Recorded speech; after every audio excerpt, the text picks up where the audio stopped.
उसको। Thank you Jesus. परमेश्वर का धन्यवाद करते हैं कि जिसने हमें फिर एक बार मौका दिया कि हम आपके साथ एक क्लिप को शेयर करें जो कि हमारे आत्मिक पिता की है कि वो क्या समझा रहे हैं। इसी तरह मैं आपको वचन में की क्लिप की ओर लेकर जा रहा हूं जो आपके मोबाइल स्क्रीन पर है। अगर आप हमारे चैनल पर नए हैं तो चैनल को सब्सक्राइब करें और बेल आइकन के बटन को दबाना ना भूलना। तो देरी ना करते हुए चलते हैं वचन की ओर। Let's go. अपने दिल में बिठा लेंगे, मैं आपको श्योरिटी देता हूं, आपका डर खत्म हो जाएगा।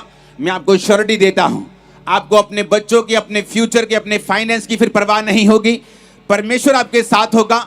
इसका मतलब ये नहीं परवाह नहीं होगी तो आप केयरलेस हो जाएंगे और लाइफ ऐसे ही चलेगी, लेकिन फिर आपको चलाने वाला परमेश्वर होगा, आपको बचाने वाला परमेश्वर होगा। लेकिन मैं एक बात आपको बता सकता हूं, परमेश्वर की सेवा करना कभी भी व्यर्थ नहीं है। अगर आप आज क्रिश्चियन लोगों की हालत देखें, वो लोग जो परमेश्वर से दूर है उनकी भी हालत देखें तो आपको तरस आता है उनकी हालत देखकर। एक घर में सिर्फ 4 जन हैं, बोलते थे छोटा परिवार सुखी परिवार, लेकिन एक जन में 4 जन होने के बावजूद भी चारों का मुंह जो है वो उत्तर दक्षिण पूर्व पश्चिम की ओर है। बाप की माँ से नहीं बनती, बेटी की बेटे से नहीं बनती, भाई बहन की नहीं बनती, भाई भाई की नहीं बनती। घर में कलेश है, लड़ाइयां है, झगड़े, कर्जे, फाइनेंशियल ट्रबल है। ये परमेश्वर भला है। जब उसने पहले दिन बनाया, सूर्य को बनाया, उसने लाइट को बनाया, रोशनी को बनाया, उसके बाद आखिरी दिन मनुष्य को बनाया, सब कुछ बना के परमेश्वर ने कहा इट इज गुड, कि सब कुछ अच्छा है। परमेश्वर ने सारा कुछ अच्छा बनाया, परफेक्ट बनाया, ब्लेस्ड बनाया। लेकिन बाइबल कहती है परमेश्वर से दूर हो गया आदम, गुनाह को करके, शैतान की बात को सुन के, पाप करके। जब दूर हुआ तो बीमारियां आई, जब दूर हुआ तो तकलीफें आई, जब दूर हुआ तो डिप्रेशन आया। पहले डिप्रेशन नहीं होता था, पहले सिर्फ परमेश्वर की संगति होती थी। आदम को कोई डिप्रेशन नहीं था, आदम को कोई फाइनेंशियल स्ट्रगल नहीं था। लेकिन बाइबल कहती है परमेश्वर से दूरी इस बात का रिजल्ट लेके आई कि वो लोग फिर डिप्रेशन में चले गए, फाइनेंशियल ट्रबल में चले गए।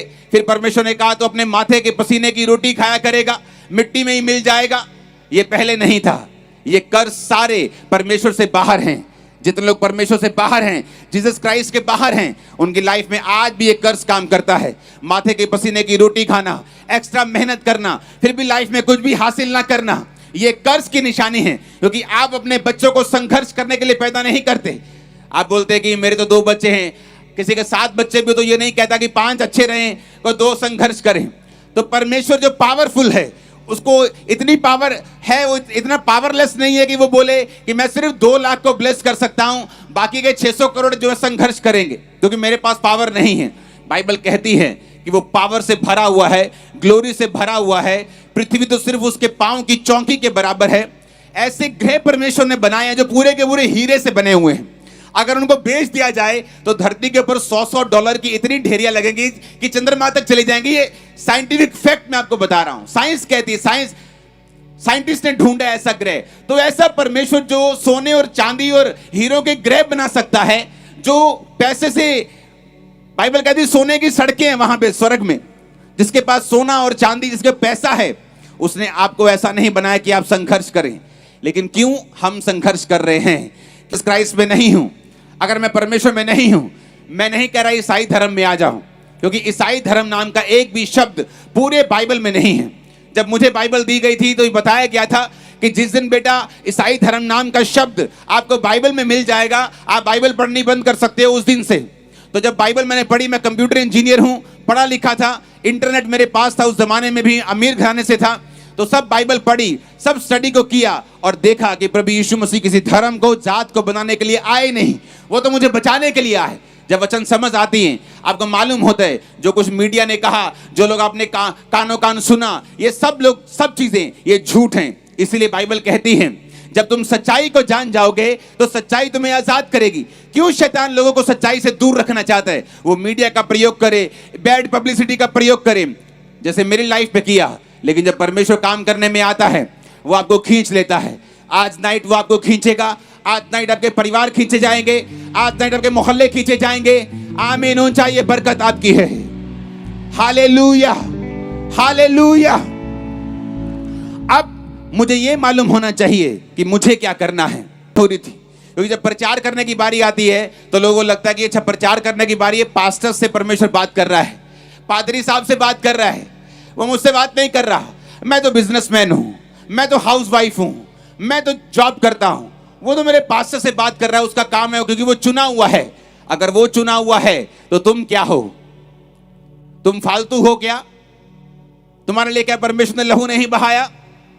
बाइबल कहती है जिस समय प्रभु यीशु मसीह ये बात कर रहे थे, वो समय वो था जब जीसस क्राइस्ट को हेवन के ऊपर जाना था, जीवित चला जाना था, क्योंकि वो जीवित वापस आने वाला है, इसलिए जीवित जाना जरूरी था।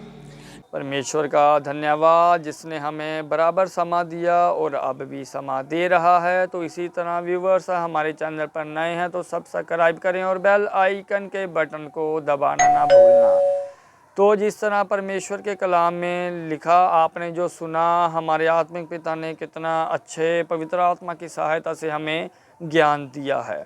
तो इसी तरह ये ज्ञान से भरते जाइए तो शैतान हमें हिला नहीं सकेगा, वो हमारे जीवन में काम नहीं कर सकेगा। जो वो किसी भी तरह की बीमारियां लेकर आता है, डिप्रेशन और निराशा लेकर आता है, वो नाकाम रहेगा, फेल रहेगा उसमें, अगर आप वचन में बने रहेंगे। तो इसी तरह मैं आपको परमेश्वर की ग्रेस में छोड़ता हूँ, आप सबके लिए ब्लेसिंग की घोषणा करता हूँ और प्रार्थना करता हूँ कि आप ब्लेस हों, आशीषित हों। तो इसी तरह परमेश्वर की नेक्स्ट वीडियो में हम मिलते हैं वचन को लेकर। तब तक के लिए सबको जय मसीह।